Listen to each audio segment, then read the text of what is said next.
la présence réelle de Dieu, j'ai mis entre parenthèses, avec nous par exemple, en nous et au milieu de nous, les trois que j'ai développés dimanche et que je vais continuer. Alors, bien-aimés frères et sœurs, regardons simplement, soyons attentifs ce soir. Matthieu 28, verset 20, la dernière phrase du verset 20 dit: et voici, je suis avec vous tous les jours jusqu'à la fin du monde. Je suis avec vous tous les jours jusqu'à la fin du monde. Alors, frère, donc, ce qui est important là, que Dieu ose me dire à moi, un individu parfois infidèle, parfois imparfait, qui me dit que malgré tout ça là, il est avec moi tous les jours. Ça, c'est quelque chose d'extraordinaire. Il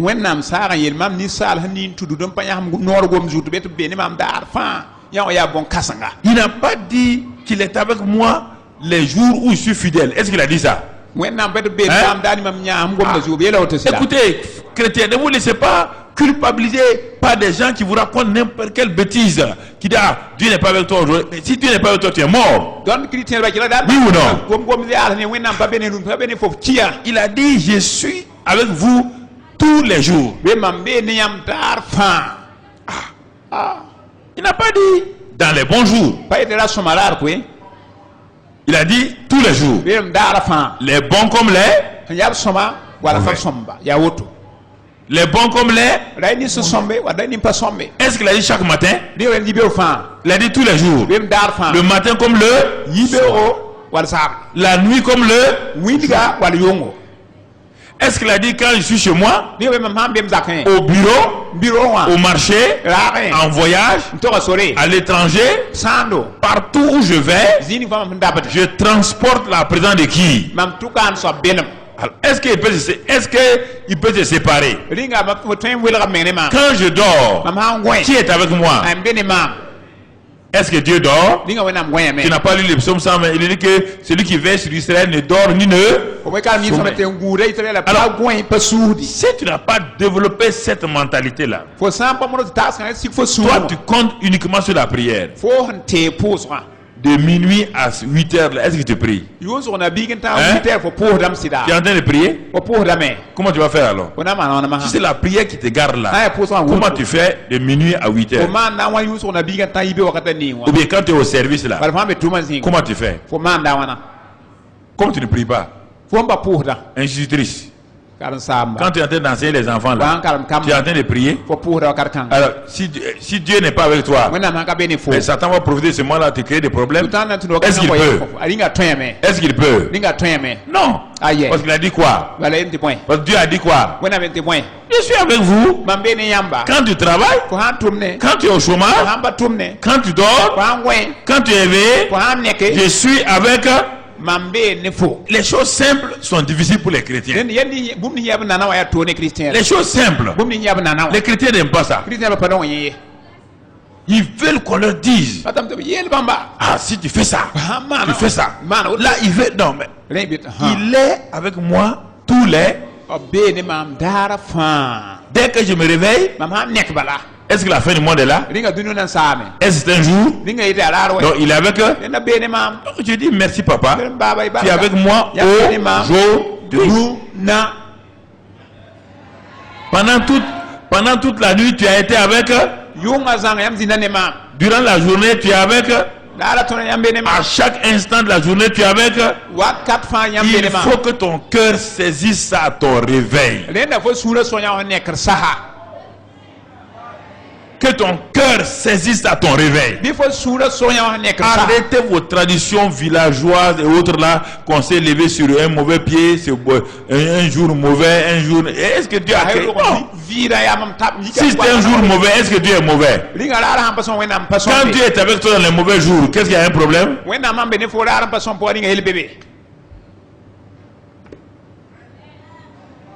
C'est ça? Parce que Dieu est avec toi à chaque instant. J'ai développé cette mentalité-là.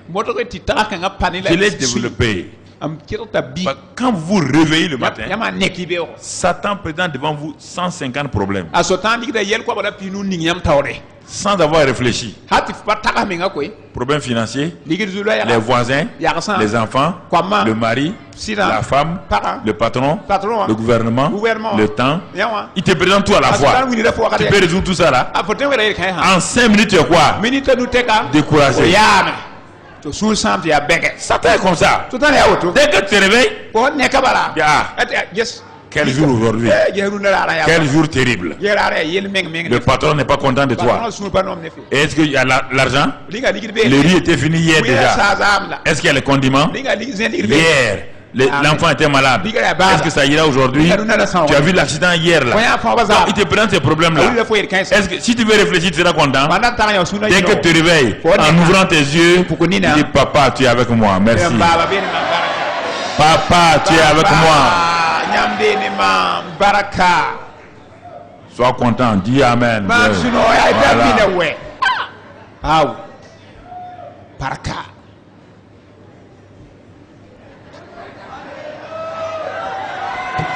Alléluia. Tu es avec moi. Amen. Amen. Tu es avec moi. Il est avec moi. Oui. C'est lui qui l'a dit. C'est lui qui ne ment point. C'est lui qui ne se répand point. Il a dit quoi? Dieu est-il un homme pour mentir? Le fils d'un homme pour se repentir? Ce qu'il a dit, il ne le fera pas. Est-ce qu'il va refuser? Alors mon frère, est-ce que Dieu a dit c'est parce que tu as péché hier nuit que ce matin ne sera pas avec toi? Même quand tu pêches, il est toujours avec qui? Mais quand tu pêches là, tu pêches contre qui? Contre toi-même. Qui est triste? C'est toi-même qui est triste. Est-ce que tu touches papa bon Dieu?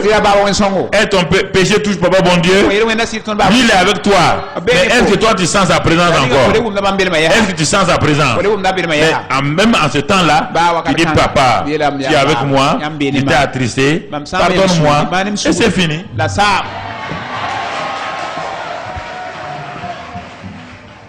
C'est cela qu'il faut que vous développez régulièrement.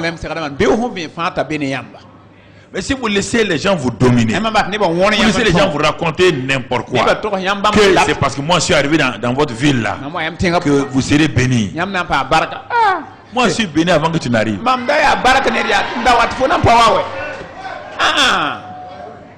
Tu vas me bénir comment? Quand on a appelé Balaam pour maudire Israël, Balaam était arrivé en retard, oui ou non? Il est arrivé en retard, oui ou non? Quand il a voulu bénir, il a trouvé que le peuple était déjà quoi? Maudire. Le peuple était déjà quoi? Est-ce que tu peux bénir, tu peux maudire celui qui est déjà béni?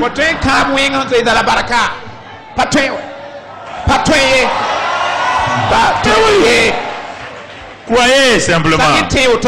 Balaam a dit non. Il a essayé une fois. On l'a amené sur une montagne. On l'a amené dans tel endroit. Il a eu des visions partout. De tous les côtés, il a attaqué.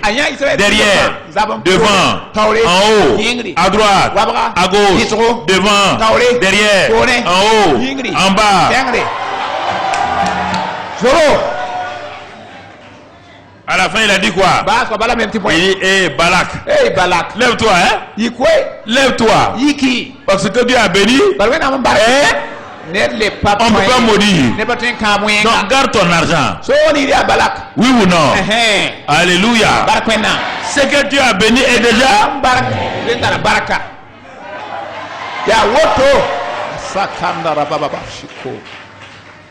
Qui peut vous bénir? Vous êtes déjà béni en?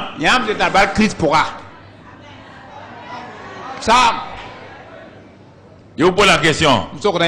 Quand vous êtes béni là, votre maison est quoi? Votre quartier est quoi? Votre pays est quoi?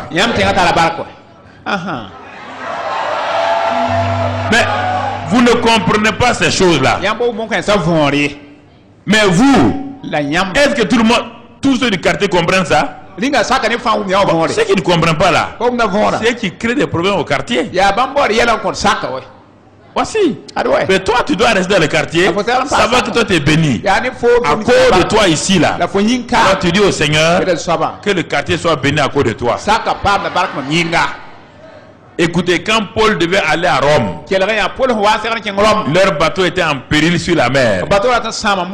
Oui ou non? Et il devait mourir, oui ou non?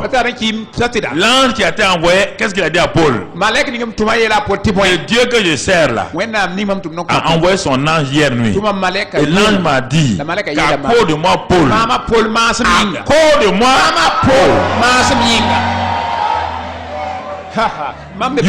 il y aura personne qui va mourir. Parce que Dieu est avec Paul. Mais pourquoi vous n'acceptez pas ça là? Est-ce que quelqu'un peut vous amener la présence de Dieu?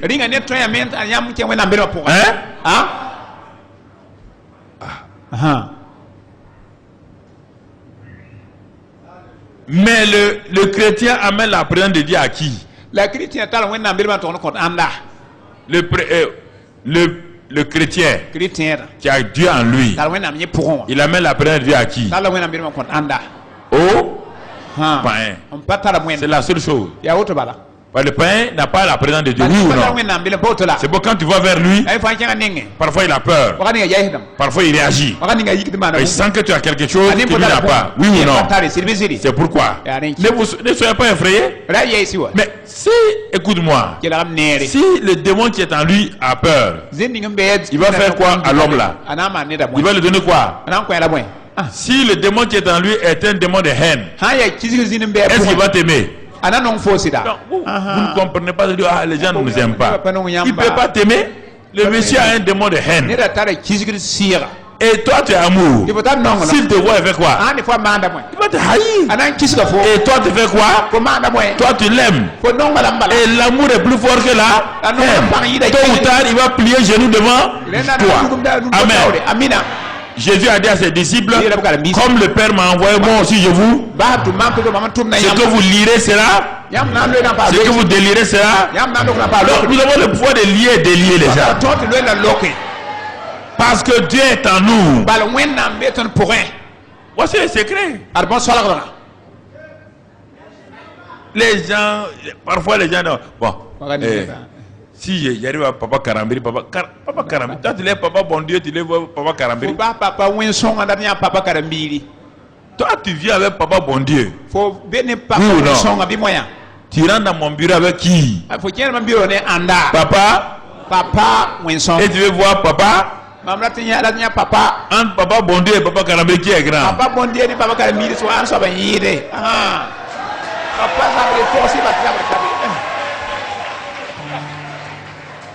C'est ça. C'est ça. Il y a des choses simples. Vous êtes avec moi depuis. C'est-à-dire que vous n'arrivez pas à saisir, à croire ça. Vous voulez toujours qu'on fasse quelque chose. On va faire quoi?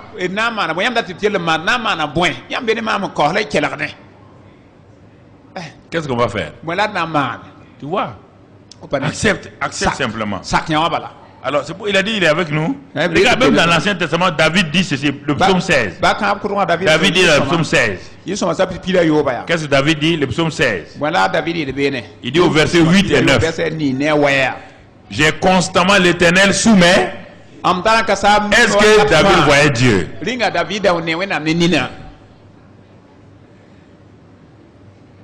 Il y a des gens qui croient quand il dit ça, là, ça veut que quand il était là, Dieu était là. Si Dieu est là devant les yeux de David en permanence, est-ce qu'il peut voir? Il peut voir? Ses yeux seront quoi? Est-ce que les yeux humains peuvent voir la gloire de Dieu et même ok. Quand il dit ça, David a développé. Dans chaque problème, David a dit, je ne regarde qu'à qui? À la présence de Dieu. Est-ce qu'il a dit que Dieu est constamment là? Il dit, c'est moi, c'est moi qui ai décidé d'avoir constamment l'Éternel sous mes yeux. Parce que les pensées déformées croient qu'on a dit que Dieu est venu chez David. Non, c'est lui qui a décidé dans des temps de trouble. Vous entendez? Et David dit, non seulement Dieu est sous mes yeux, Et il est aussi à ma quoi? À ma droite. Quand il est là-bas, David dit quoi? Résultat, je ne... Mais David, où est Dieu? Non, il est là. Quand David allait contre Goliath, là, il savait que qui était avec lui. Si ce n'est pas ça, réfléchissez un peu. Réfléchissez. Un homme de 3,16 m face à un jeune homme de 1,70 m. Est-ce que naturellement il y a combat? Est-ce qu'il y a combat? Alors pourquoi ce petit-là? C'est pourquoi ses grands frères ont dit qu'il est orgueilleux. Il n'est pas orgueilleux. David savait que l'Éternel est avec lui. Il dit que je viens au nom de qui? Quand tu viens au nom de quelqu'un, la personne est avec qui? Avec toi. S'il n'est pas avec toi, tu ne peux pas aller à son nom. Sa force est avec toi. Sa puissance est avec toi. Voici le secret du chrétien. C'est ça que David avait. Ouais, frère. Et le verset 11, qu'est-ce qu'il dit? Le verset 11, il dit... tu me feras connaître le sentier de la vie. Il y a d'abondantes joies devant ta face, des délices éternelles à ta droite. Il y a d'abondantes joies devant ta face. Est-ce qu'il y a un homme qui a eu des problèmes comme David? Est-ce qu'il y a beaucoup de gens qui ont eu des problèmes comme David? Il en a eu de tous les genres. Et c'est lui qui a écrit ça. Est-ce que David avait un pasteur? Hein? David avait des réunions d'adoration. Il a créé lui-même ses réunions quoi? David a pris sa guitare. Il composait et les hymnes et il les chantait lui seul, oui ou non? Il dit l'Éternel est mon berger, je ne... Il me fait reposer dans le verre. Voilà, il s'est assis, il compose pour lui-même. Et il adore le Seigneur avec ses cantiques-là. Il n'y a pas les sacrificateurs étaient avec qui? Avec qui? Les sacrificateurs d'Israël étaient avec David. Ils étaient avec qui? Avec Saïl. Là, c'était avec qui? Là-bas.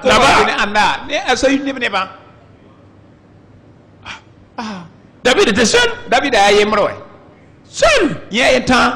Mais il a dit, je ne suis pas seul. Comment un homme qui croit qu'il est seul va s'arrêter et commencer à louer Dieu? Comment il va dire dans le désert, dans les cavernes là, que j'ai constamment l'Éternel devant moi et il y a d'abondantes joies devant ta face, s'il ne croit pas que Dieu est avec lui?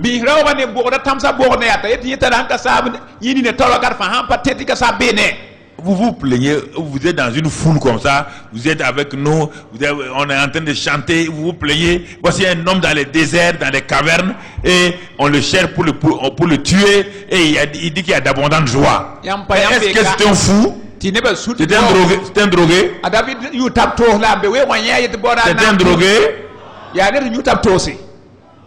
Votre vie n'est pas en péril. Vous n'êtes pas en danger. Des petits problèmes seulement. Vous pleurez. Parce que vous ne croyez pas à la présence réelle de Dieu avec vous, en vous et au milieu de vous. Soyez honnête. C'est le vrai problème. Il dit il y a d'abondantes joies. Pourquoi quand je voyage, je n'aime pas aller visiter les choses? Ça fait 30 ans que je voyage, je ne pars pas visiter quelqu'un si ce n'est pas des visites officielles. Je suis dans ma chambre d'hôtel. Est-ce qu'un homme peut s'asseoir dans une chambre d'hôtel? Il est dans un pays où il y a de grandes choses à voir. Il reste là-bas, il prend sa valise et revient sans aller visiter le pays. Pourquoi? J'ai été habitué à ça, à savoir que Dieu est avec moi dans ma chambre. Je suis content, je suis seul, je roule dans mon lit, je suis content de papa, bon Dieu, je le bénis, je roule devant lui, je suis content. C'est comme ça que je fais. Je ne me mets même pas à genoux. Non, je suis content. C'est comme ça que je fais. Mais ça veut pas dire que j'ai pas de problème. J'ai mes problèmes. Mais dans sa présence là, il y a d'abondante joie. David a développé ça. C'est pourquoi il était un homme selon le cœur de Dieu. Dieu n'aime pas les pleurs et les murmures contre lui. Non, il n'aime pas ça. Mon frère, il n'aime pas ça. Et souvent, vous avez des dépressions. Parce qu'à un moment donné, vous avez jugé Dieu. Dieu, pourquoi tu as permis ça? Pourquoi tu as permis que ça arrive à ma femme? Pourquoi tu as permis que ça arrive à mon mari? Pourquoi tu as permis que ça arrive à mes enfants? Et vous gardez rancune dans votre cœur secrètement contre Dieu. Ça, si vous faites ça, ce soir-là, il faut abandonner ça. Sinon, votre joie, vous n'allez pas avoir la joie. Dieu n'a jamais fait souffrir quelqu'un. Jamais. Dieu n'a jamais amené un problème à quelqu'un. Très souvent, nous ne comprenons pas. La plupart du temps, tout problème que nous avons, nous créons nous-mêmes. Mais les gens qui sont autour de nous ne savent pas que nous avons créé un problème. Et comme on n'a pas le courage d'avouer nos vrais problèmes aux gens, on souffre.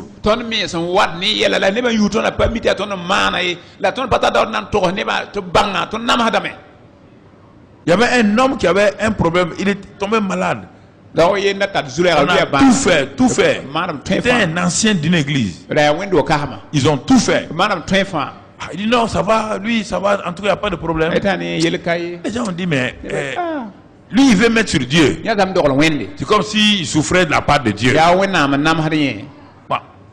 Quand il y a un qui est venu un jour, les anciens sont venus pour le moins d'huile. Il y a un qui a eu la révélation. Il dit, mon frère, au lieu de souffrir gratuitement comme ça, vous me dites ce qui s'est passé. Regarde comment tu souffres. Regarde comment ta femme souffre. Et comment tes enfants souffrent. Et tu ne veux pas parler? Tu crois que Dieu est méchant comme ça pour te faire souffrir? Pourquoi? Quel intérêt? Dieu donne son fils innocent là, qui meurt pour toi. Et il va te faire souffrir. Toi, tu es qui? Tu es Christ? Tu peux prendre la rédemption des gens? Celui-là, il a ouvert sa bouche. Il dit effectivement, j'ai commis adultère il y a tant d'années. Il y a longtemps, il faut dire. Sur place, il a dit ça. On l'a moins d'huile. Il s'est levé, il a marché. C'est la honte que Satan voulait faire là. La honte allait l'amener loin de sa famille. Même sa femme, est-ce que sa femme va refuser de pardonner ça? Si tu es une bonne femme, est-ce qu'elle va refuser? Est-ce qu'elle va s'arrêter? Non, il y a des femmes insensées, des chrétiens insensés qui font ça aujourd'hui.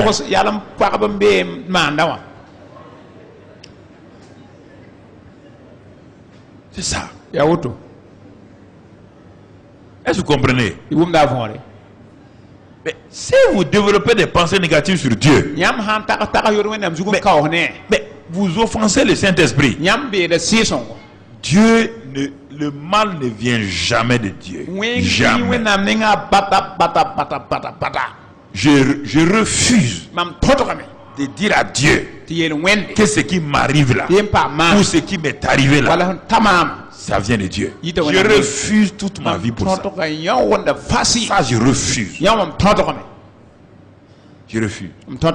Soit c'est Satan, ou une attaque venant de Satan, ou ça vient de moi-même. Quand il dit Satan là, les hommes et autre chose, et moi-même. Et même quand Satan arrive à percer, c'est que j'ai ouvert la porte. Parce que Dieu m'a dit ne donne pas accès. Au lieu de se focaliser sur ça, nous voulons nous focaliser sur des choses extérieures.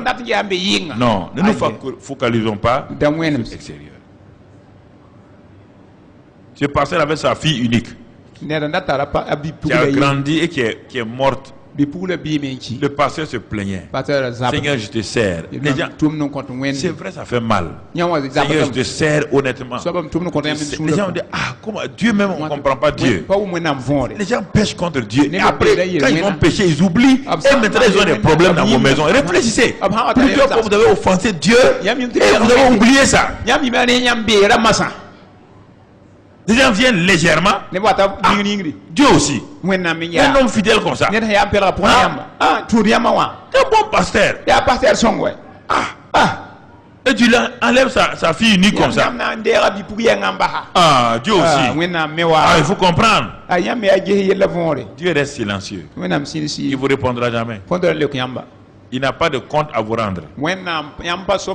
Dieu n'a pas de compte à me rendre. Est-ce que vous savez ça? Il n'a pas de compte à me rendre. Que vous soyez content ou pas, il ne vous rendra pas compte.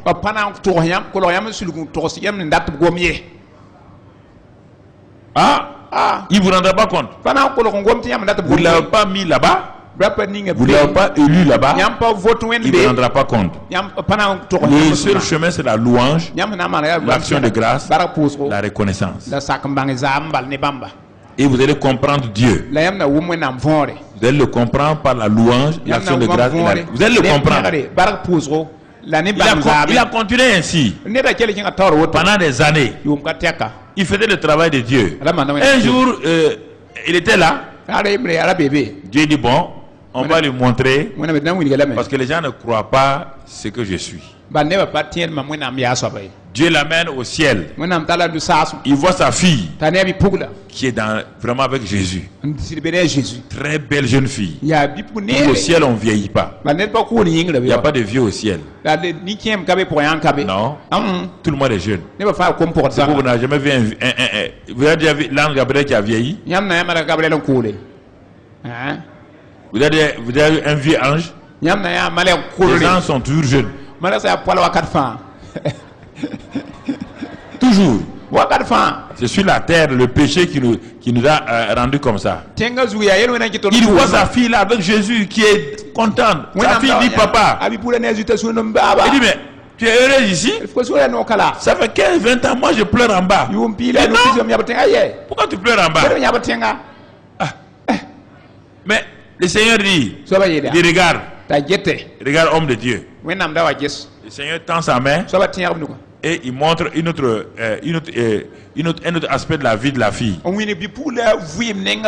À l'âge où la fille est morte là, Dieu enlève, c'est comme s'il tournait l'écran. Si la fille avait vécu là, voilà elle serait où aujourd'hui? Dieu lève l'écran et le pasteur voit sa fille là. À partir du moment où elle était morte là, l'ennemi est venu contre elle. Elle n'a pas pu résister. Et l'ennemi lui a créé des problèmes. Elle est devenue infidèle, rétrograde. Le Seigneur a montré son papa et sa maman couchés à terre, qui pleuraient, qui disaient à Dieu, pourquoi tu sais bien que la fille là va faire ça, tu l'as pas prise? L'homme l'a dit à Dieu, tu es sage, hein? Tu es très très très sage. Parce que ce qu'on aurait vécu pendant sa vie là, c'est pire que ce qu'on a vécu après sa mort. Dieu l'a ramené. Et depuis ce jour là, quand il voit quelqu'un qui souffre là, il dit mon ami, il faut rendre grâce. Tu ne sais pas ce qui s'est passé. Tu ne sais pas ce qui se passe. Il faut rendre grâce. Alors ce soir là, quand vous partez voir des gens qui ont des problèmes, n'allez pas avec des fausses accusations contre Dieu. N'allez pas dire que pourquoi Dieu a pris le mari de cette femme ou bien l'enfant, le papa de cet enfant qui est orphelin là. Si vous dites ça là, c'est comme si vous êtes plus intelligent et plus amour que Dieu. Et vous péchez contre lui et vous allez en souffrir, vous et votre famille. Je vous dis la vérité. Je vous dis la vérité. Si vous voulez, vous prenez. Si vous voulez, vous laissez. C'est pourquoi plein de chrétiens souffrent sans cause. Selon eux, c'est pas sans cause, parce qu'ils ont accusé Dieu posé. Vous êtes devenu accusateur de Dieu. C'est Satan qui accuse Dieu. Vous mettez de côté de Satan, vous accusez Dieu. Pourquoi? Moi j'ai pris pour les gens. Pourquoi j'ai cette hypertension? Pourquoi j'ai ce diabète là? Job, est-ce que Job a péché contre Dieu? Malgré les problèmes, Job a péché. Quand la femme de Job a parlé au hasard là, Tu as entendu parler de la femme de Job encore? Dieu l'a balayé totalement. On n'a plus entendu parler d'elle. Donc il y a des choses, des vérités quand je vous dis. Ne laissez pas les gens vous raconter que Dieu vous frappe les gens. Dieu tue les. Dieu ne tue jamais quelqu'un. Dieu n'est pas meurtrier. Il ne tue personne. Ce qui est arrivé à Adam et Ève, Dieu est là-dedans. Hein? Dieu est là-dedans. Alors, les souffrances du monde, là, ça vient de qui? Ça vient de qui? Adam et qui? Alors, Dieu est là-dedans. Alors, si vous en prenez à toute souffrance aujourd'hui, toute souffrance là, tu la vient de qui? Adam et Ève. Mais moi, je ne m'inquiète pas d'Adam et Ève, ils n'ont rien à voir avec moi. Parce que j'ai fini avec la race du vieux Adam. Je suis dans la race du nouvel Adam. Les anciennes choses sont. Les Adam et Ève sont. Je suis avec le nouvel Adam qui est Jésus-Christ ressuscité. Alléluia. Amen. Alléluia. C'est ça, frère. C'est ça qui vous donne l'assurance. C'est ça qui vous permet. N'écoutez pas les gens qui disent qu'ils vont vous donner ça. Ah ouais, tel grand homme de Dieu est là, il va vous rien vous donner. Rien, absolument. Un homme ne reçoit que ce qui lui a été donné par. Voilà. Merci Seigneur. Alors pourquoi je suis là? Vous allez me dire, mais pourquoi tu es là alors? Je suis là pour l'équipement des saints, votre perfectionnement, votre maturation en vue de l'œuvre du ministère. Pourquoi le professeur est là? C'est pour que cet enfant-là devienne un jour un grand professeur agrégé. Voilà. C'est pourquoi le professeur est là. Il ne peut pas remplacer l'enfant. Il ne peut pas faire les devoirs de l'enfant. L'enfant doit recevoir l'enseignement du professeur, doit appliquer et il sera comme le professeur lui-même, il sera plus que le professeur. Si vous voulez devenir plus grand que moi, écoutez d'abord moi ce que je sais. Si un enfant de CP1 veut faire la surface du carré, il va échouer. Donc, ce que je te dis là, accepte ça.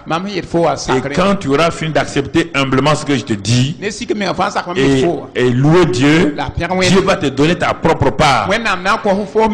Sois fidèle avec la part d'autrui et tu auras ta propre part. Si tu refuses que moi je t'enseigne là, tu n'auras pas, parce que tu n'as pas la capacité que Dieu te donne ta part. On peut prendre un enfant de CE1 aller passer des certificats d'études. Quelle que soit son intelligence, il n'a jamais étudié la surface du carré. Comment il va résoudre le problème de la surface du carré? Même s'il est intelligent comment? Il n'a jamais entendu qu'il y a un carré. Parce que CE1, on ne parle pas du carré. Quel son intelligence, est-ce qu'il peut réussir? Quand tu viens devant moi là, assois-toi tranquille. Je vais t'enseigner. Quand tu acceptes mon enseignement, maintenant va opérer avec l'enseignement. Va opérer avec ça. Et tu verras que ça marche. Et tu verras que c'est réel. Même si tu parles inventé que c'est pas Papa Karambiri, mais c'est une révélation de Dieu, beaucoup de gens disent ça. Dieu m'a parlé, Dieu m'a révélé ça. Alors que c'est Papa Karambiri qui t'a dit ça ici. Les gens ont honte de se référer à quelqu'un d'autre.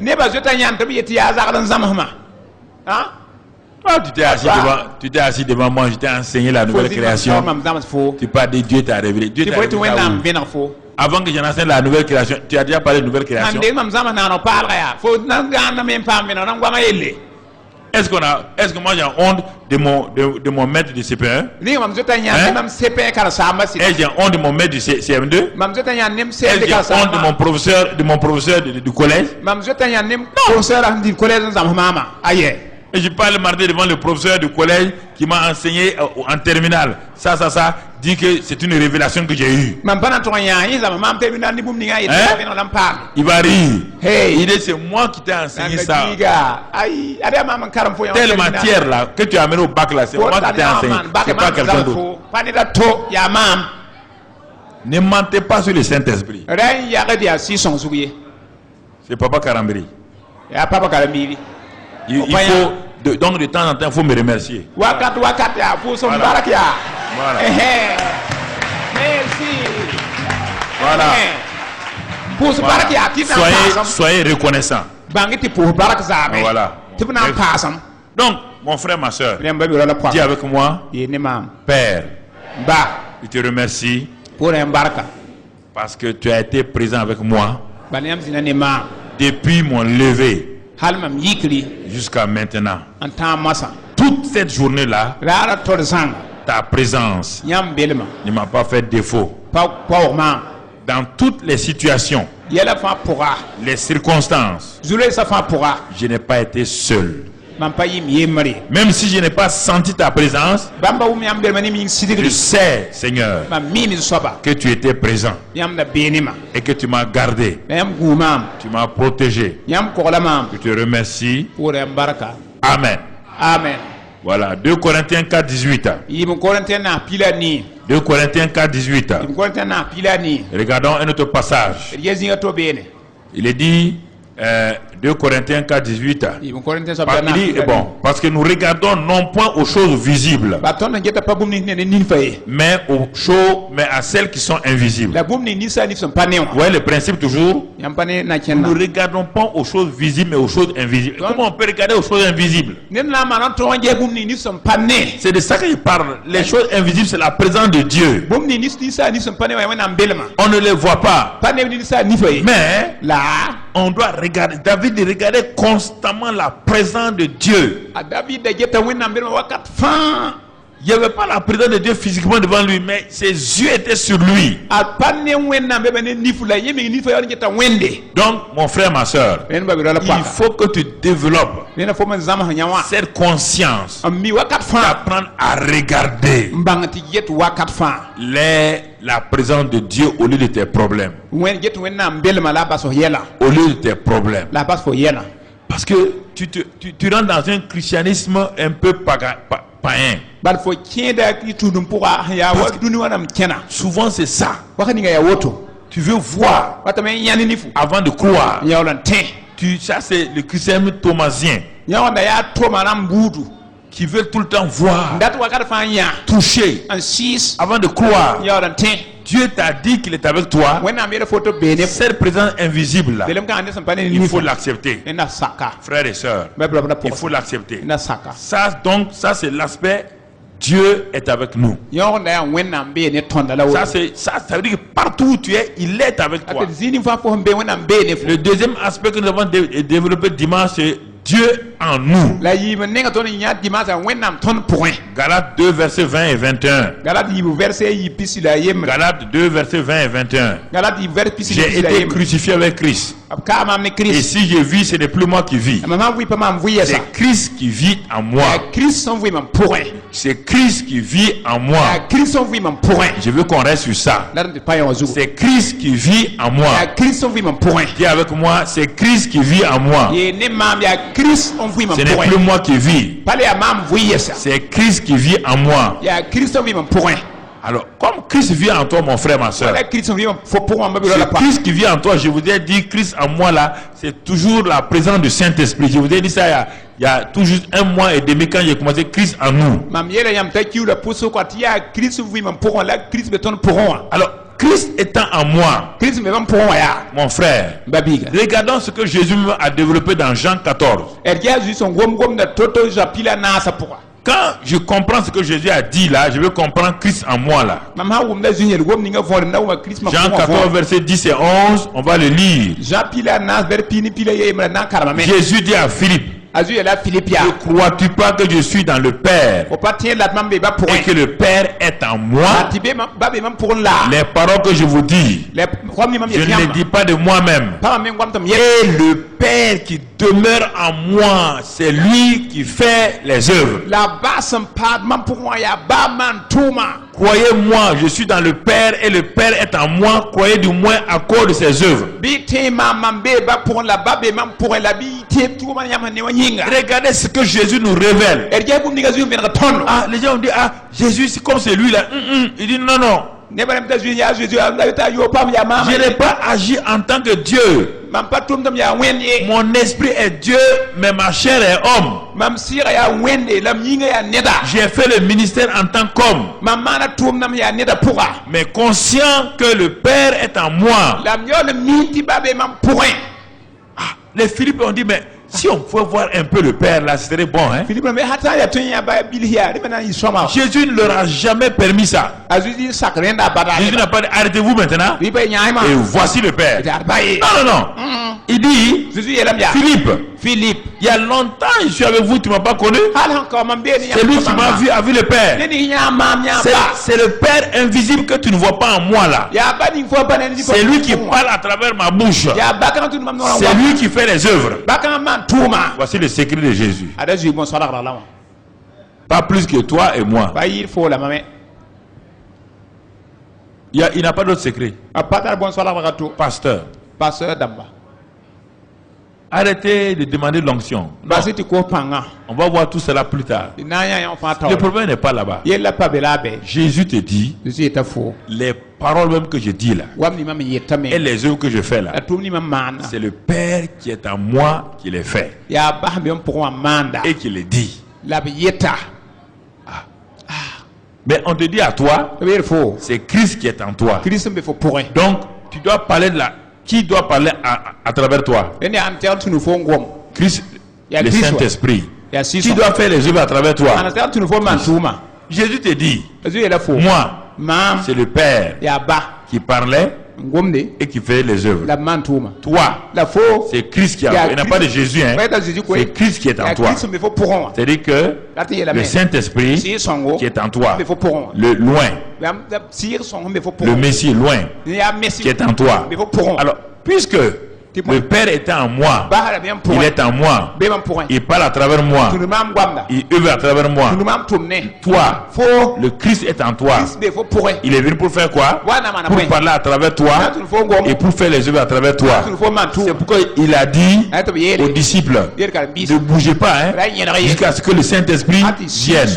Oui ou non? Et quand il viendra, il vous dira ce qu'il faut faire. Il vous dira ce qu'il faut dire.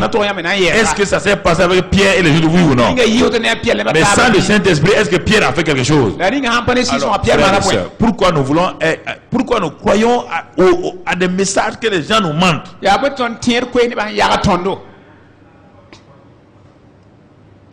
C'est ça. Pourquoi nous voulons croire autre chose? Jésus te dit, sans le Père, je ne pourrais rien faire. C'est quand le Père, le jour où le Saint-Esprit est venu, le Père est venu et il m'a parlé.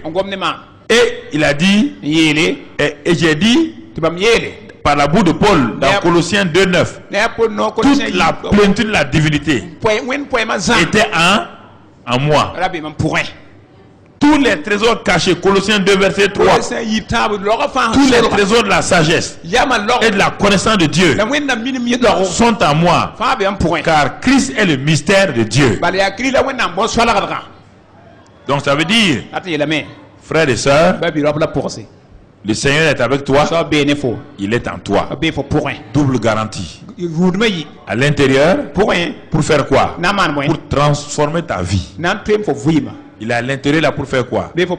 Pour produire le fruit de l'esprit. Il est à l'intérieur de toi pour faire quoi? Pour te donner le courage. Car celui qui est en toi est plus grand que celui qui est au dehors. Il est en toi pour faire quoi? Parce que tu deviens le temple du Saint-Esprit. Et le Saint-Esprit est en toi. C'est ça. Il est en toi pour faire quoi? Regarde Romains 8 verset 11 maintenant. Romains 8 verset 11. Et si l'esprit de celui qui a ressuscité Jésus d'entre les morts habite en vous. Alléluia. C'est lui qui a ressuscité Christ d'entre les morts rendra aussi la vie à vos corps mortels par son esprit qui habite en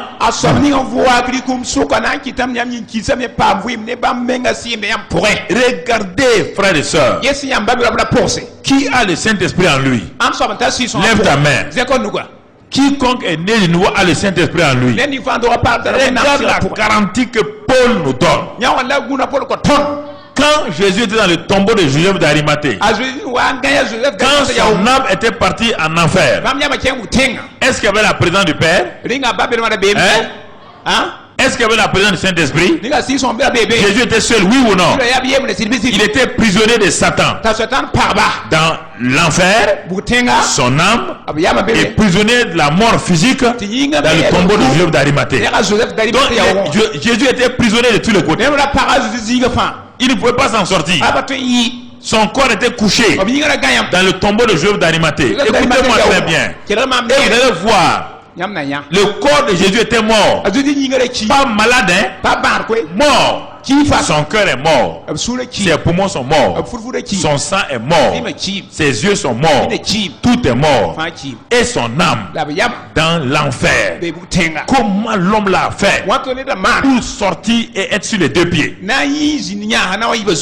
Et toi tu dis que le même Saint-Esprit en toi, il n'a pas mis au dehors la maladie qui est en toi. Comment le Saint-Esprit a pu mettre au dehors la mort et il peut mettre au dehors la maladie, l'infertilité, la stérilité, le cancer, le sida? Comment arrêtez l'incrédulité. Et là, le troisième jour, il correspond au premier jour de la semaine, dimanche. Le Saint-Esprit est descendu.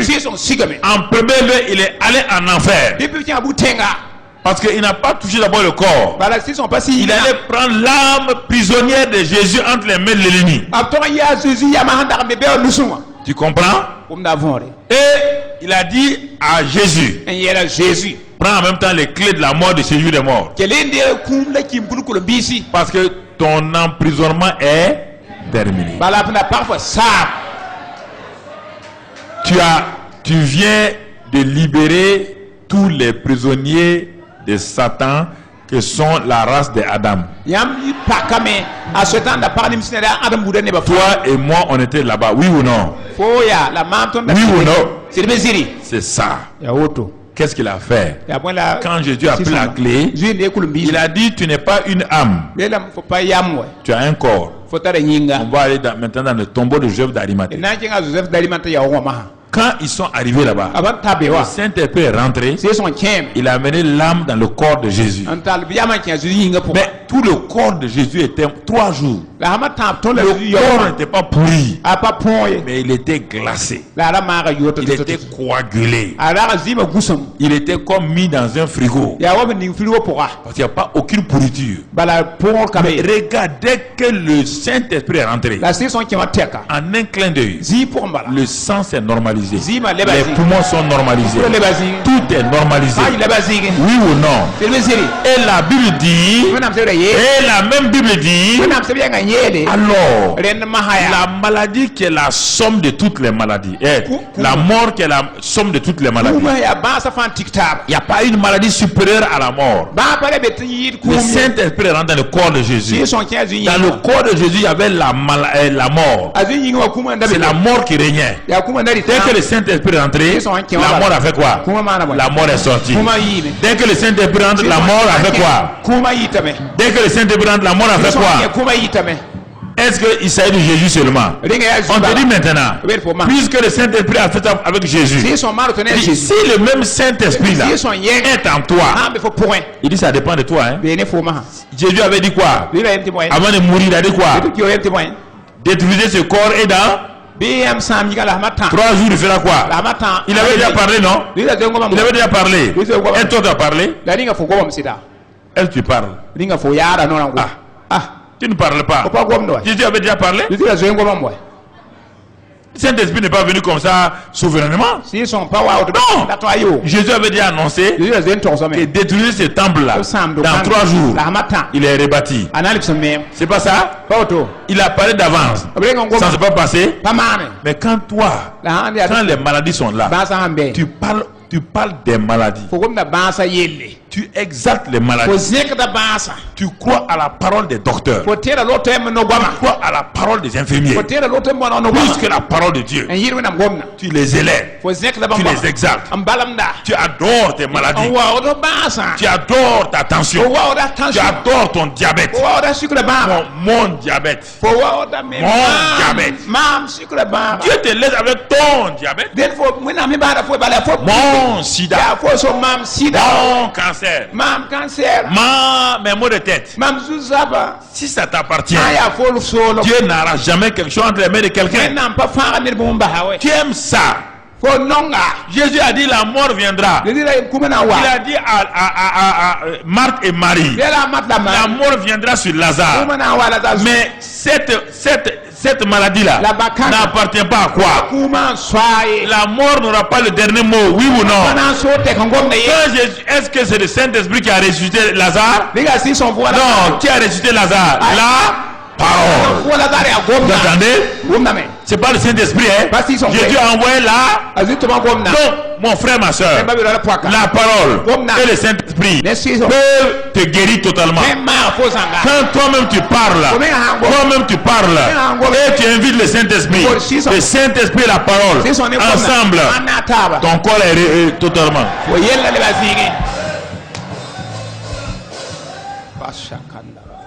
Croyez ça, frère. Il faut arrêter un moment. Il faut être solide. Il faut prendre position. Non. Ça, la parole de Dieu là me suffit. La parole de Dieu est inchangeable. Alléluia. C'est ça. C'est ça. C'est ça, ma soeur. De toute manière, il n'y a pas deux paroles de Dieu. Il n'y a pas deux Saint-Esprit. Il n'y a pas deux noms de Jésus. Il n'y a pas deux sangs de Jésus. Non.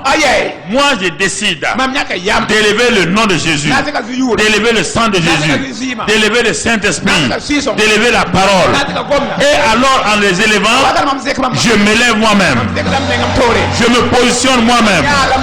Et j'ai la victoire. Alléluia. J'ai la victoire. Mais oui.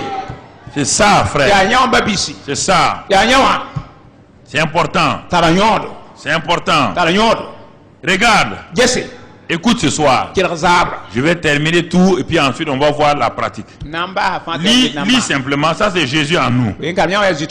Ça veut dire quoi? Quand le Saint-Esprit rentre, la vie divine, la sémence divine, c'est-à-dire le sida. Vous ne comprenez pas. C'est-à-dire que vous croyez que c'est la prière qui... Non. Il est dit ici, l'esprit de celui qui a ressuscité Jésus, qui est mort là, est en vous. S'il demeure en vous, il habite en vous. Et il habite réellement en vous. Il donne la vie à votre corps, quoi? Ça veut dire quoi? Tout ce que veut vous tuer là, qu'est-ce que le Saint-Esprit fait? Le Saint-Esprit tue ce qui veut vous tuer, oui ou non? Le Saint-Esprit a tué la mort dans le corps de Jésus. Oui ou non? Et a apporté quoi? La vie. Quand la vie est venue, est-ce que Jésus pouvait dormir encore? Il est sorti? C'est ça que le Saint-Esprit fait. Il s'appelle l'esprit de... L'esprit de vie. C'est ça que il faut que vous voulez que le Saint-Esprit travaille, mais vous ne voulez pas accepter sa seigneurie dans votre corps.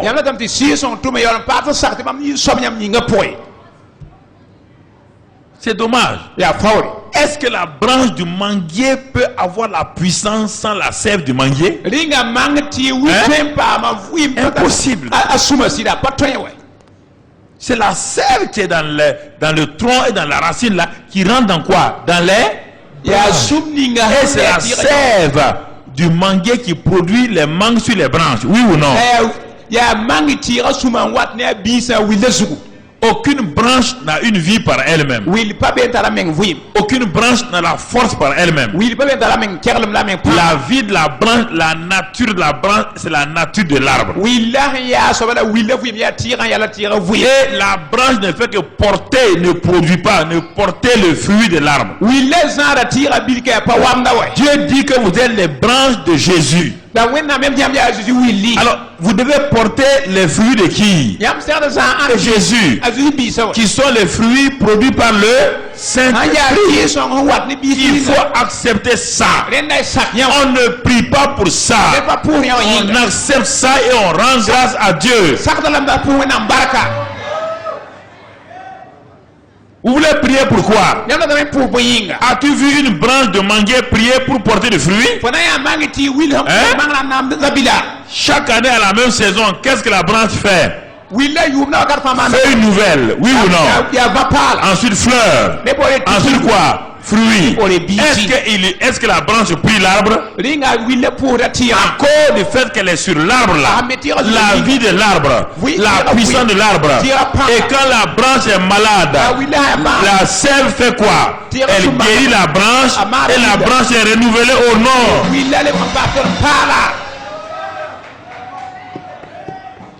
Merci. Merci. Il n'y a pas de vie au dehors qui va venir en vous. Il n'y a rien du dehors qui va venir guérir le sida. C'est l'esprit de vie en vous. Il est dit que celui qui est en vous est plus fort que celui qui est au dehors, il y a la mort. Au dehors, il y a Satan. Au dehors, il y a l'esprit. Le Saint-Esprit, alors fais quoi? Repousse. Parce que tu crois. Et lui, il est l'esprit de vie qui est en toi. L'esprit de vie est en moi. Il est dit dans Romains 8, verset 1, qu'à cause de ça, la loi de l'esprit de vie m'a délivré de la loi du péché et de la mort. M'a délivré, pas va me délivrer. Je mourrai en mon temps. Je ne mourrai pas avant mon temps.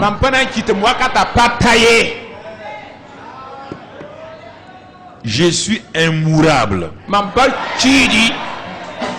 Écoutez, moi j'ai un vocabulaire qui m'appartient.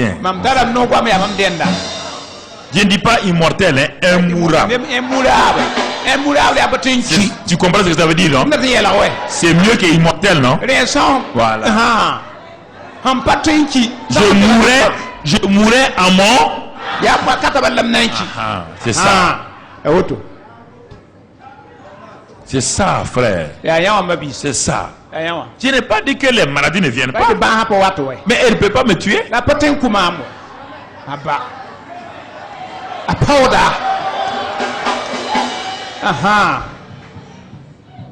C'est ça que vous devez comprendre.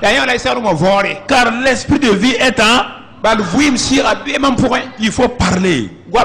Quand les vertiges sont là, ça c'est les symptômes. Quand tu regardes ton corps qui maigrit, ça c'est les symptômes. Tu dis mon corps tu maigris, c'est pas un problème. Je suis en train de perdre la graisse.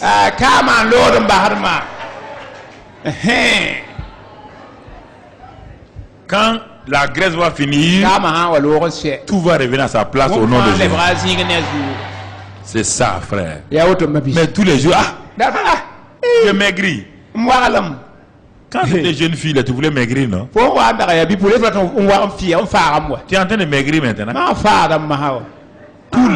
Tout le cholestérol de Sisiaka va partir au nom de Jésus.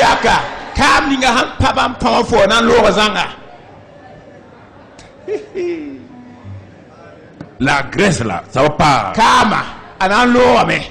Tout va partir. Non. Mais vous voulez. C'est ça. Satan a pour but de nous faire peur. Oui ou non? Tu as vu, hein? Tu as entendu? Tu as réfléchi? C'est ça toujours là. Les yeux, les oreilles, les pensées, le toucher, le goûter. Tu as vu? Tu t'en sortiras pas. Si tu vis sur ça là, personne ne peut t'aider. Qui va t'aider? Parce que quand on prie pour toi, tu annules toute la prière avec Tout le temps, tu annules la quoi? Il n'y a pas de prière magique.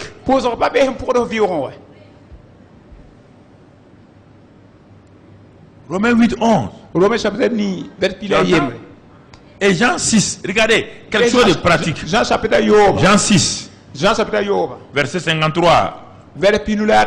Jean 6, 53 à 57. Regarde mon frère. Jésus leur dit en vérité, Dieu vous le dit, écoutez bien. Si vous ne mangez la chair du Fils de l'homme, et si vous ne buvez son sang, vous n'avez point la vie en vous-même. Continuons. Non, continuons. Celui qui mange ma chair et qui boit mon sang a la... Non. À quoi? Est-ce qu'on a dit qu'il a la vie? Il a quoi? Et je le ressusciterai au dernier jour. Il a déjà la vie éternelle où? Au ciel? On dit le dernier jour. Est-ce que le dernier jour est arrivé? Donc pour le moment tu as quoi? Mais maintenant, pour garder cette vie éternelle, pour conserver ça, pour entretenir, Dieu t'a donné un moyen. Et regarde la suite.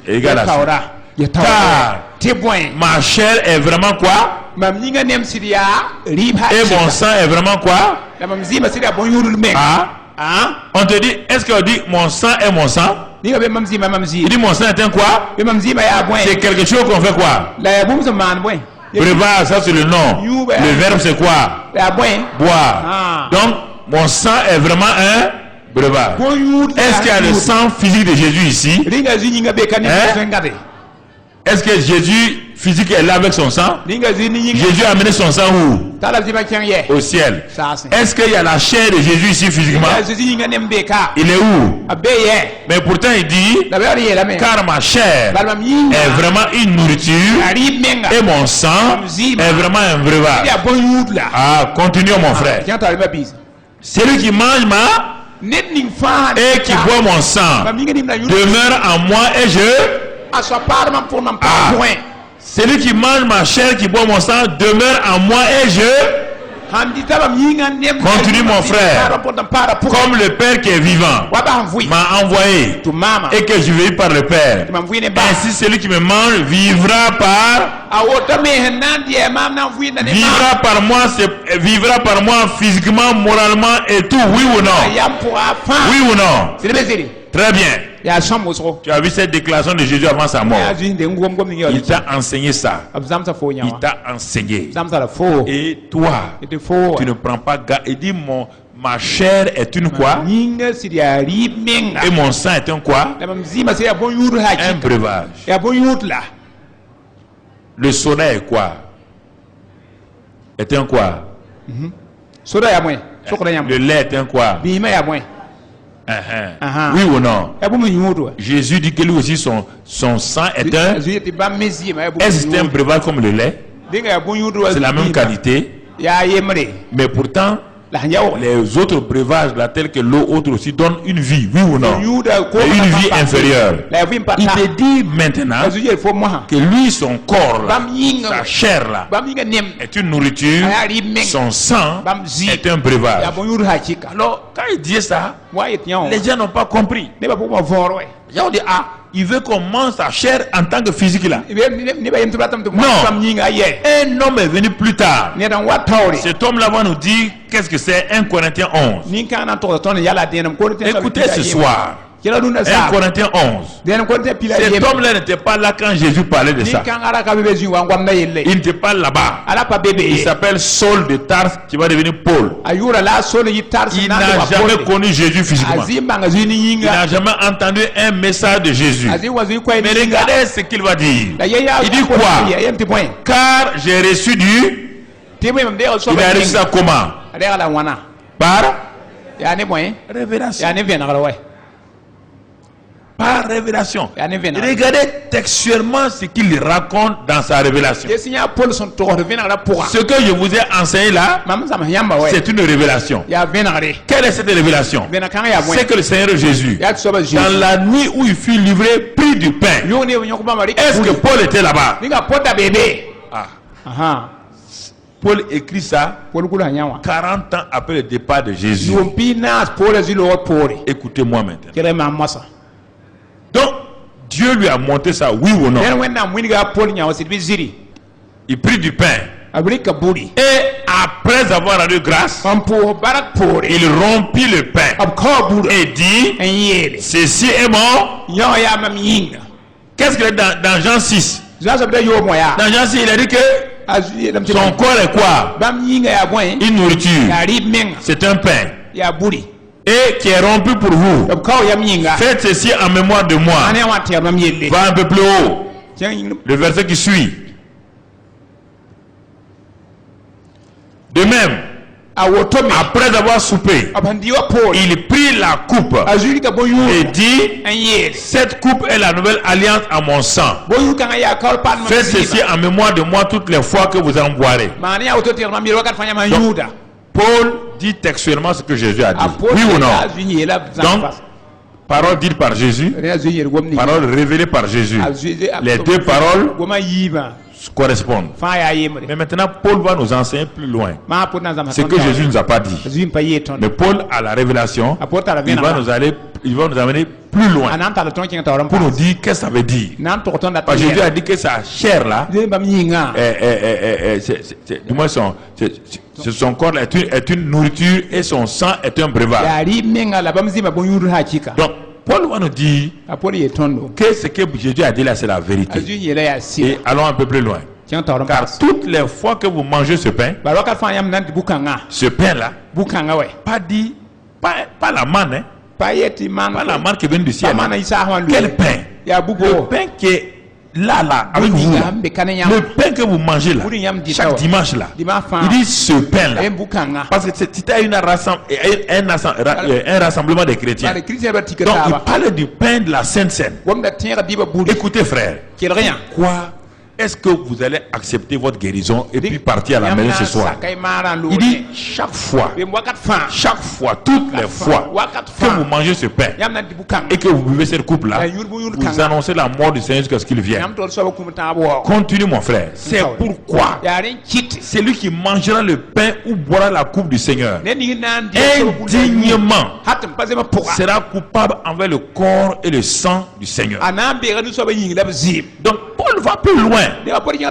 Jésus n'a pas dit ça. Mais Paul a constaté que les Corinthiens avaient des problèmes graves. Que les Corinthiens étaient remplis de maladies. Ça veut dire qu'ils refusaient de dire leurs péchés. Ils refusaient d'avouer leurs péchés. Ils étaient mesquins les uns envers les autres. Ils avaient la jalousie. Ils avaient des mesquineries. Alors, et ils viennent prendre le pain là indignement. Alors que le corps là, le corps a été livré pour leur péché. Le sang a été versé pour leur pardon et la réconciliation. Mais quand ils venaient prendre le pain et la coupe là, ils le prenaient en méprisant ce que Jésus a fait. Regardez le résultat. Regardez le résultat. Que chacun donc s'éprouve lui-même et qu'ainsi qu'il mange du pain et boive de la coupe. Qu'est-ce qu'il dit? Que chacun n'a qu'à s'arrêter. Et regardez ce soir. Qu'il regarde. Et qu'il s'éprouve lui-même. Il n'a qu'à lui-même s'arrêter et s'éprouver. Et qu'ainsi il mange du pain et boive de la coupe. Continue mon frère.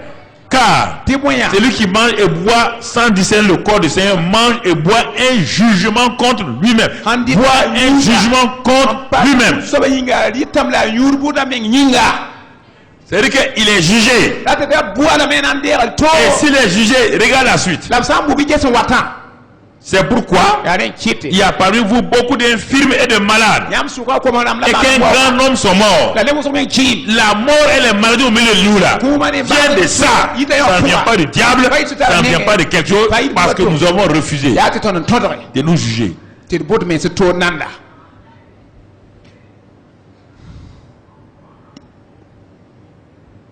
Ce la même parole.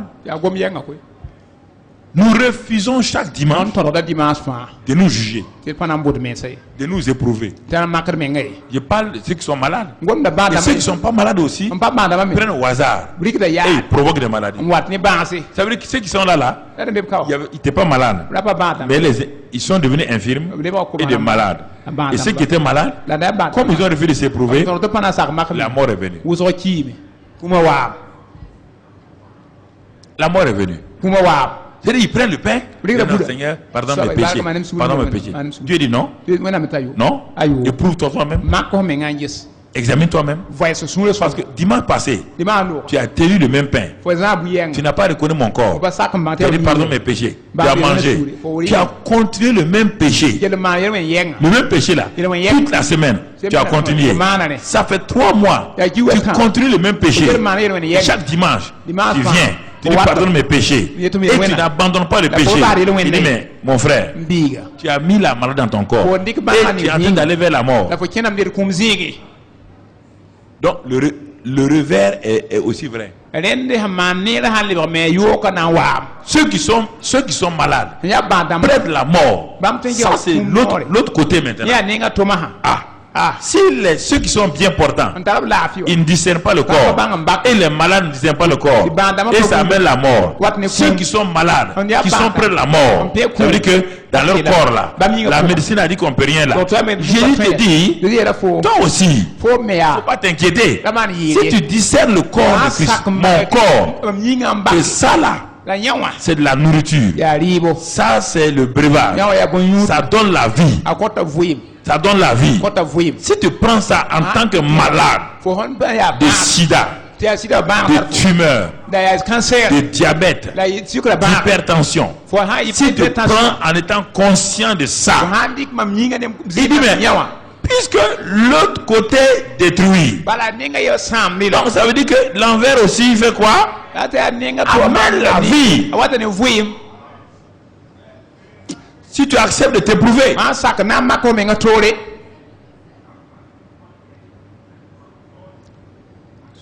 ça, ce soir-là, j'ai amené ça. Écoute-moi, ici ce soir, c'est pas une affaire de Saint de dimanche. Ça, c'est ce que j'ai dit là. Tu dois reconnaître la présence du Seigneur dans le pain là et dans la coupe là. Il dit ceci est mon corps. Donc son corps c'est quoi? C'est pas sa présence. Son sang. C'est pas mon corps là, c'est pas ma présence. Ça c'est le corps de qui? Mamadou Karambé. Mamadou Karambé est où? Il est présent ici? Oui ou non? Alors si tu viens, tu me méprises, tu auras la paix. Si tu viens, tu ne me considères pas, tu viens me bousculer, tomber, et tu continues, et tu dis que moi j'aime Mamadou Karambé, ça peut aller pour toi? Non mon ami, c'est ça qu'il te dit là. Il dit quand chaque fois que tu tiens le pain dans ta main et la coupe dans ta main, il dit je suis présent. Regarde bien, il dit regarde bien. Regarde bien le pain là. C'est ton jugement ou ta libération.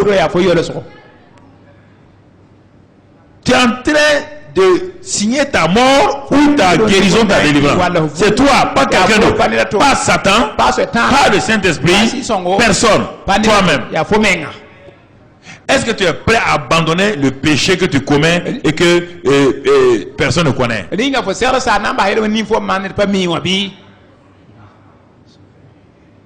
Est-ce que tu es prêt à abandonner? C'est ça que tu es prêt? Alors, si tu es prêt, tu le fais par la foi. Il dit, en ce moment, le Saint-Esprit rentre en action. Parce que tu as obéi à la parole de Dieu. Le Saint-Esprit rentre en action. Il rentre en action. Il fait quoi? Il dit, il vient et il te guérit. Il vient et te guérit. C'est cela. Ça, c'est la Sainte Seine. Reconnaître la présence du Seigneur dans le pain et la coupe. Ça c'est une première solution ce soir. C'est pourquoi même si on reste tard là, c'est pas un problème. Écoute-moi très bien. C'est très important. Il faut arrêter de continuer à te détruire. Satan n'est pas bête. S'il voit que tu vas échapper vite là, il peut provoquer quelque chose dans ton et coupe ta vie. Donc ce soir là, faut pas te presser. Pas te presser d'aller en ville. Pas les maladies que tu as là. C'est des maladies qui peuvent être précipitées rapidement. Rapidement. Je ne parle pas des petits maux de tête. Je ne parle pas de ce soir-là, je parle tout pour la Sainte Seine là. Sida. Cancer. Hypertension, diabète. Toutes les tumeurs cancéreuses. Donc, toutes les maladies chroniques qui sont incurables. Je parle de ça. Je ne parle pas des gens qui ont des maux de ventre. Non, je ne parle pas de ça. Donc, ce soir-là, je vais prier sur ça. Mon ami. Et si tu prends ça, tu reconnais le corps de Christ, son sang. Et en même temps, tu reconnais que ton frère est aussi membre du corps de Christ. J'ai refusé de pardonner à mon frère. Ou j'ai refusé de donner le pardon. Alors que le corps de Christ là, c'est le pardon. Son sang là, c'est le pardon, la réconciliation. Moi, je reconnais. Là où il y a Jésus, je reconnais la réconciliation. Je reconnais le pardon. Donc, je pardonne à cette femme qui m'a offensé. Elle n'est pas là. Je lui pardonne. Seigneur, je ne veux plus revenir sur ça. Et je vais prendre la Sainte Seine ce soir. Je t'assure, ici même, tu vas aller faire ton examen. Tu vas trouver ton diabète, ton cancer, ton sida. Le sang de Jésus là, il ne peut pas rentrer. Il dit ceci est mon sang. Écoute-moi, ceci est mon sang, le sang de l'alliance. Tu ne peux pas boire le sang de Jésus et le sida va aller dans ton sang, et les tumeurs cancéreuses dans ton sang, le diabète dans ton sang, l'hypertension dans ton sang. Ça, ce soir-là, c'est un défi. Maintenant, si tu refuses, ça, c'est ton problème. Ton problème. On a dit la présence réelle de Dieu. Ah, il a dit ceci, c'est la présence réelle comme ça. C'est lui qui l'a dit, c'est pas moi. C'est lui qui l'a dit. Si tu as dit que c'est un symbole, ça te regarde. Et Paul dit, un symbole ne peut pas rendre les gens malades et les tuer. C'est parce que vous n'avez pas discerné le corps là que vous mourrez. Un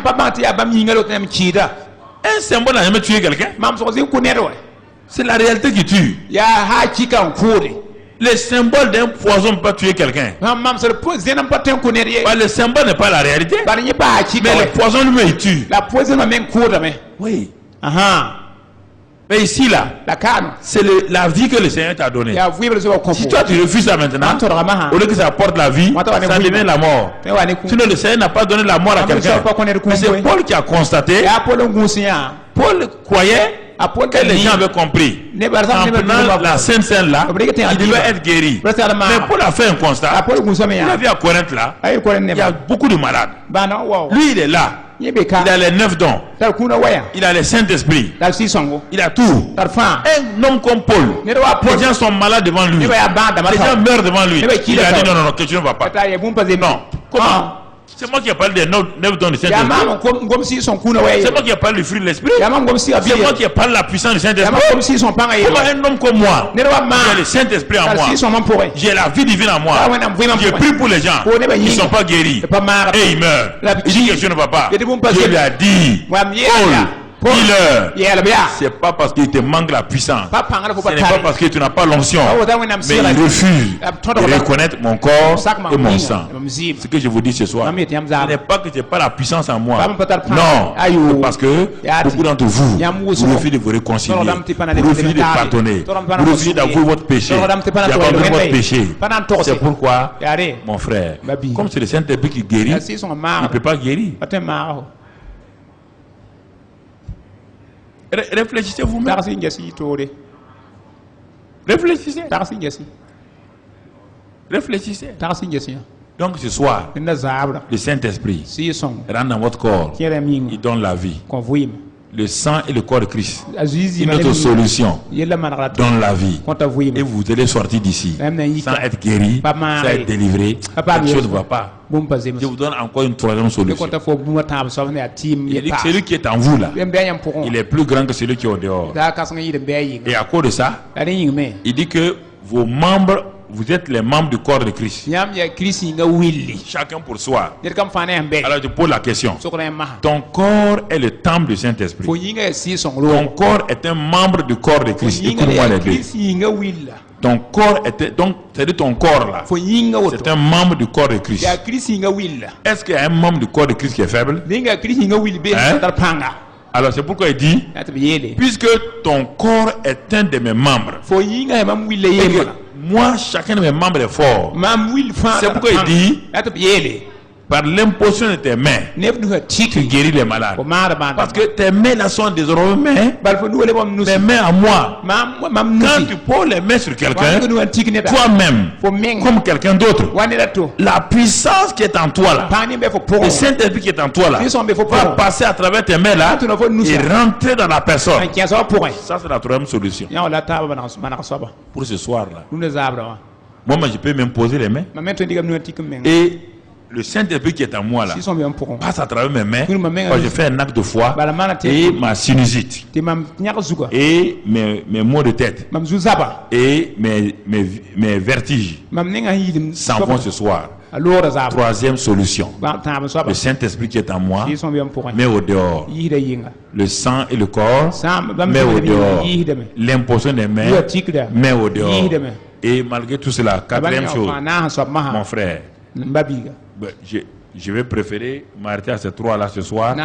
C'est déjà assez complet. C'est déjà assez complet pour aller de l'avant. Parce qu'on n'a pas besoin d'aller plus loin que ça.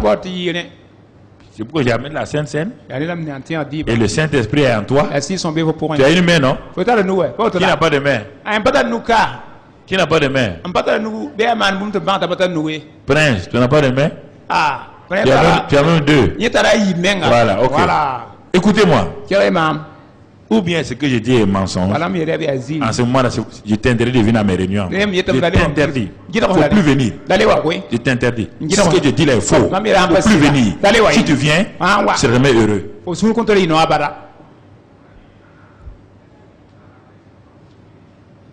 Là, je dis la vérité. Hein? Tu ne seras jamais heureux. Je ne veux pas m'asseoir te mentir. Je ne parle pas de moi. Et te parle la parole de Dieu. Regarde. Regarde mon frère. Premier groupe. Maintenant, je vais te dire les problèmes qui sont là. On n'écrit même pas ça. Simplement, tu peux écouter. La plupart des gens qui prennent la Sainte Seine là, il y a une impureté notoire qui est dans leur vie. Écoutez-moi sérieusement. Il y a des maris ici infidèles. Il y a des maris incestes. Il y a toutes sortes d'hommes ici qui violentent leurs femmes et qui viennent à l'église. Écoutez, qui sont dans un esprit impur. Je vous donne des exemples. Et qui sont des gens qui sont remplis de peur. Esprit de peur, tout c'est des esprits mauvais. Dans le livre de Genèse, qu'on ne va pas lire, 38 versets 7 à 10. On ne va pas les lire. Le premier-né de Judas, la tribu de Judas, il s'appelle Er. Il était méchant aux yeux de l'Éternel. Et l'Éternel le fit mourir. Dieu a permis qu'il meure parce qu'il est méchant. Alors Judas, vous entendez? La tribu de Judas, d'où Jésus va venir là. Jésus vient de la tribu de Judas. C'est Judas là, l'un des fils, pas Judas Iscariote, hein? L'un des fils de Jacob. Il dit à Onan, son deuxième fils, comme ton frère aîné est mort, va vers la femme de ton frère, prends-la comme beau-frère et suscite une postérité à ton frère. Le verset qui suit dit, Onan, sachant que cette postérité ne serait pas à lui, se souillait à terre lorsqu'il allait vers la femme de son frère afin de ne pas donner de postérité à son frère. Ce qu'il faisait déplu à l'Éternel qui le fit aussi mourir. Quel était le péché d'Onan? Quand Onan avait une relation sexuelle avec sa belle-sœur là qu'il a pris là, au moment où il doit éjaculer, il enlève son sexe et il éjacule à terre. Dieu dit, hein? Homme, écoute-moi ce soir, hein? Écoutez-moi. Qu'est-ce qu'il fait? Au moment où il doit éjaculer là, il enlève et il verse le sperme là à terre. Je peux vous dire les vrais mots. Il dit, ah bon, tu verses le sperme là à terre. C'est-à-dire que dans le sperme il y a quoi? Il y a la vie, non? Tu es en train de verser des vies humaines à terre. Cela déplut à l'Éternel. Tu le fis mourir. Écoute-moi. Il faut qu'on soit honnête ce soir. Écoute-moi. C'est pourquoi ton travail ne va pas. Les esprits impurs te paralysent. Tu comprends? Il y a des filles ici qui ont des objets et que les gens ont inventés maintenant. Comme elles n'ont pas un garçon avec qui coucher, elles couchent avec ces objets bizarres et elles jouissent. Il y en a ici. Comment toi, un être humain fait à l'image de Dieu et le Saint-Esprit en toi, tu vas aller prendre un objet, une poupée qui ont des noms, je ne vais pas dire les noms là, et c'est avec ça qui ont la forme d'un sexe masculin. Et toi tu vas faire l'acte pas conjugal, l'acte sexuel avec ces choses là, et tu viens dimanche, tu viens prendre la Sainte Seine. Il y en a parmi nous. Et tu veux avoir quelque chose, tu veux réussir, tu veux la délivrance. Regarde comment les démons de plus en plus te harcèlent. Les démons te harcèlent. Tu n'as pas la paix. Regarde comment tu es oppressé. Ah oui, mais pasteur, garçon, Onan a fait ça, mais toi la masturbation. Chaque fois que tu éjacules, dans ton sperme là, il y a combien d'enfants que tu es en train de d'envoyer? Il dit, ah oui, mais comme on n'est pas marié, on n'est pas marié, ça te permet de mettre au dehors des enfants, de mettre à terre des enfants. Moi, je ne te juge pas, hein, tu n'étais pas là toi-même. Et dimanche, tu viens prendre la Sainte Seine. Et tu veux avoir la victoire. Comment ça, tu peux vaincre Satan? Comment veux-tu vaincre un démon? Comment tu vas faire? Comment tu vas faire? Les démons, c'est que tu vis dans ça. Comment tu vas les vaincre?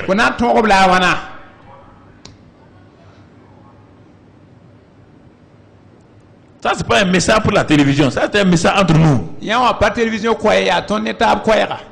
Mon frère, ça c'est important que tu comprennes.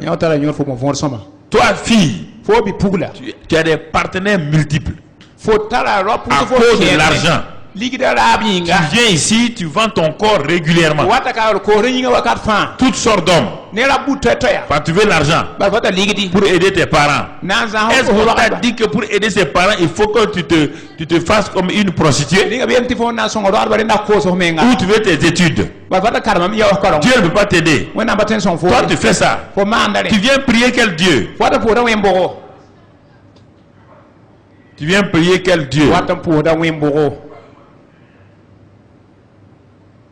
Moi, je ne te juge pas. Je te parle simplement. J'attire ton attention. J'attire ton attention. Les déviations sexuelles. Il y a des maris qui oublient leur femme à regarder des films porno avant qu'ils aillent ensemble. Et vous êtes chrétiens. Et toutes sortes de positions bizarres, des positions bestiales.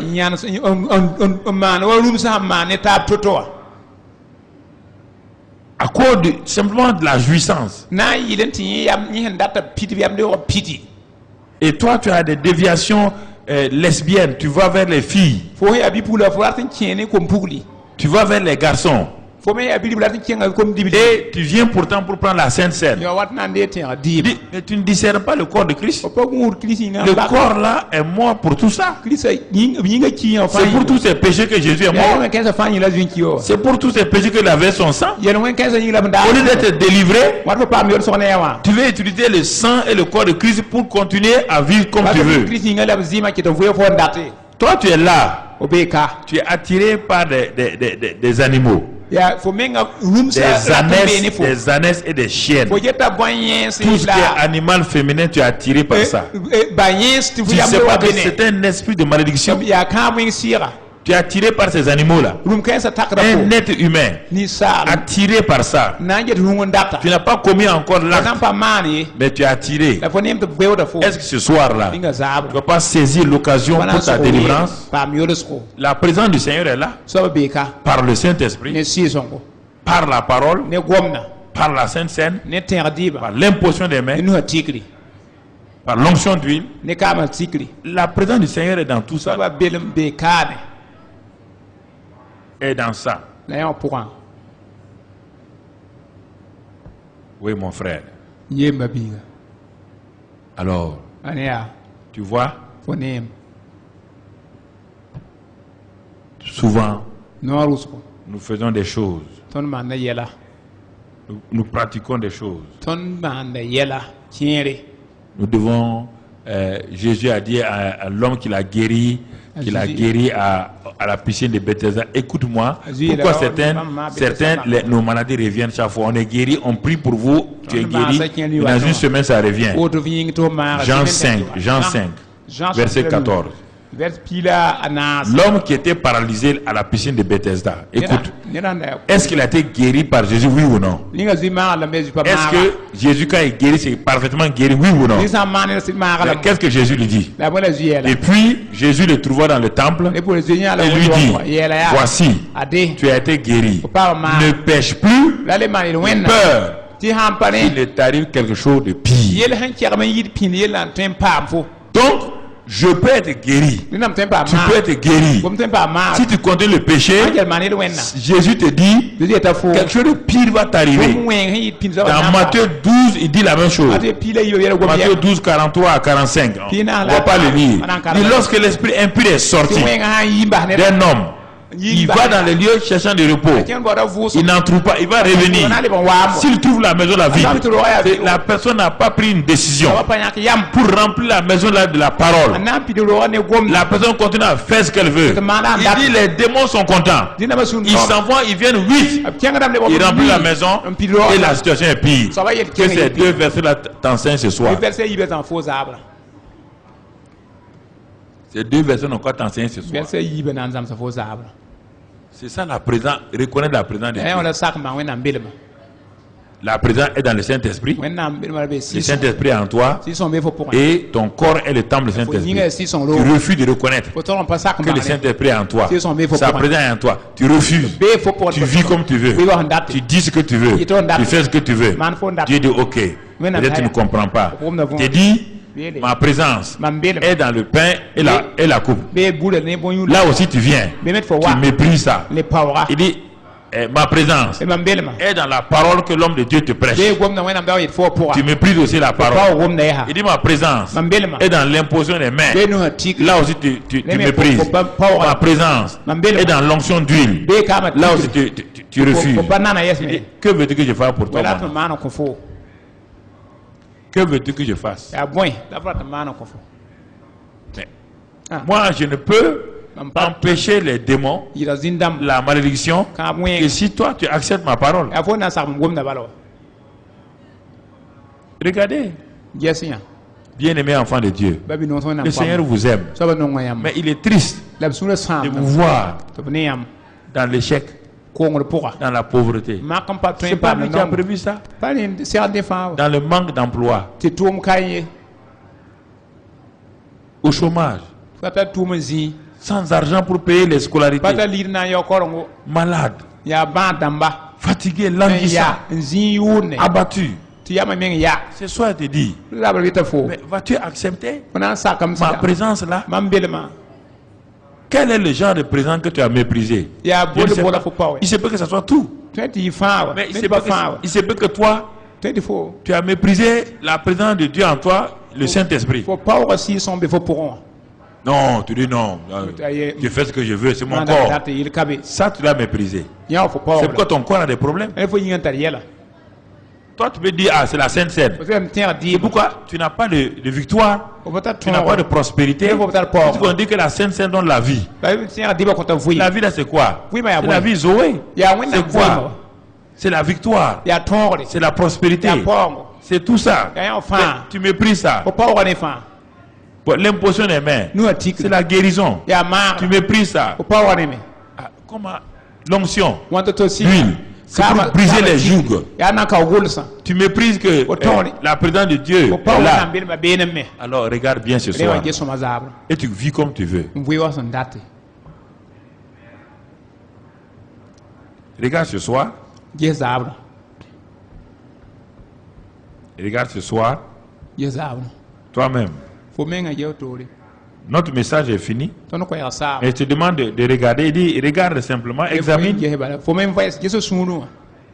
Examine toi-même. En quel endroit, dans quoi tu as manqué de voir la présence de Dieu? Dans quel domaine? Qu'est-ce qui ne va pas dans ta vie? Fille de Dieu, Dieu ne te condamne pas. Le Seigneur t'aime. Il a donné son Fils pour toi. Il veut ta prospérité. Il dit, je veux que tu sois en bonne santé. Et tu n'es pas en bonne santé. Ça ne va pas. Il veut que tu sois en bonne santé. Toi, tu pries pour les gens sont en bonne santé. Réfléchis toi-même. Comment toi tu peux prier pour les gens? Les gens sont en bonne santé. Tu n'es pas en bonne santé. Regarde bien, quelque chose ne va pas. Est-ce que tu ne vas pas prendre du temps ce soir? Rester, invoquer sa présence ce soir.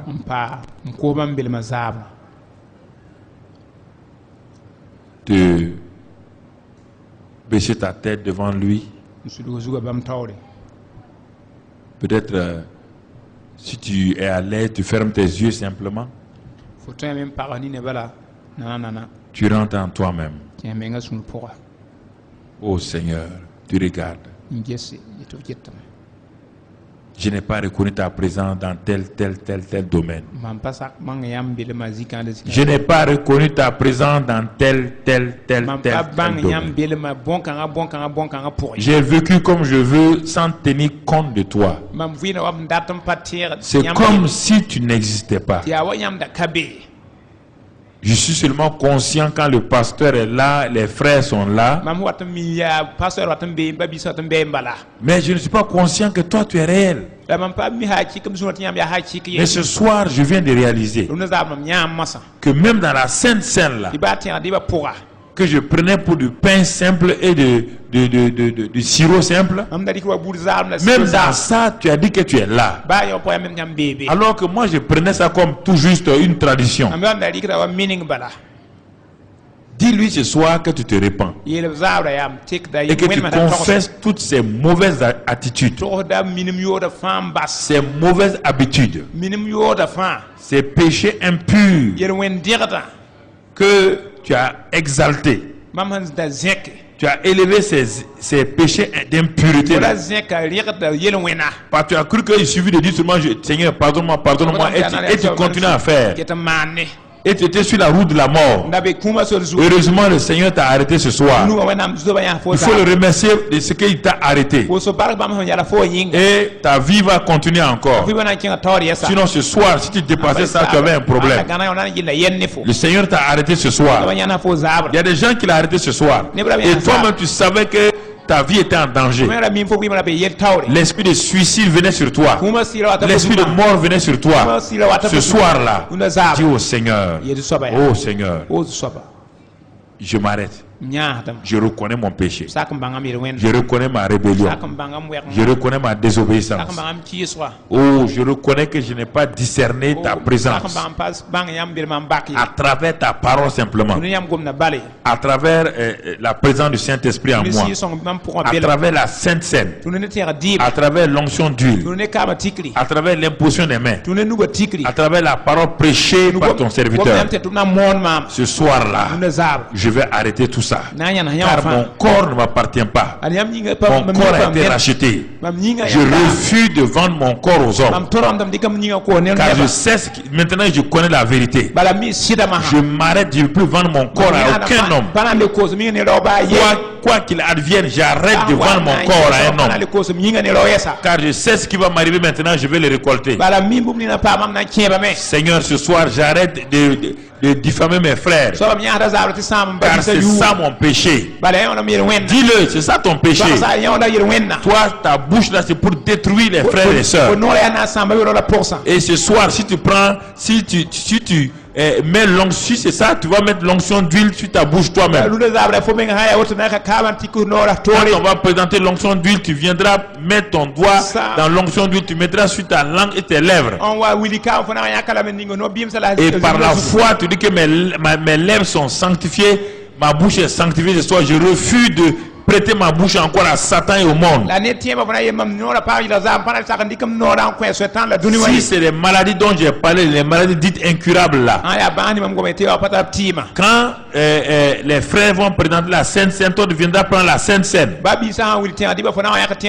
et tu vas aller, tu vas t'arrêter, tu vas parler à Jésus en disant: je n'ai pas reconnu ton corps, je n'ai pas reconnu ton sang, mais ce soir je reconnais ton corps et ton sang.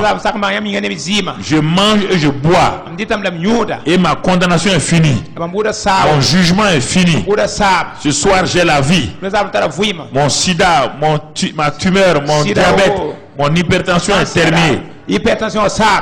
Si c'est toi, tu veux l'imposition des mains, tu te mettras dans un endroit que je te dirai tout à l'heure. On va t'imposer les mains au nom de Jésus et on va briser le joug. L'esprit d'impureté va partir. L'esprit d'impureté, on va le chasser ce soir et tu seras libéré totalement. Et alors le Seigneur va envahir ton cœur et tes pensées par son Saint-Esprit. La lumière de Dieu va venir sur toi et l'amour de Dieu va remplir ton cœur et Dieu va te donner sa paix et ce soir le calme. Alors tu seras étonné de voir comment la vie chrétienne est facile lorsque la vie divine est discernée en toi. Tu comprends? C'est ça maintenant. Tous les différents cas ont été cités ce soir. Ont été cités ce soir. Alors mon frère, maintenant où tu as toujours la tête baissée, je vais demander à l'évangéliste Mamoudou, l'évangéliste Étienne Yermanga, à l'ancien qui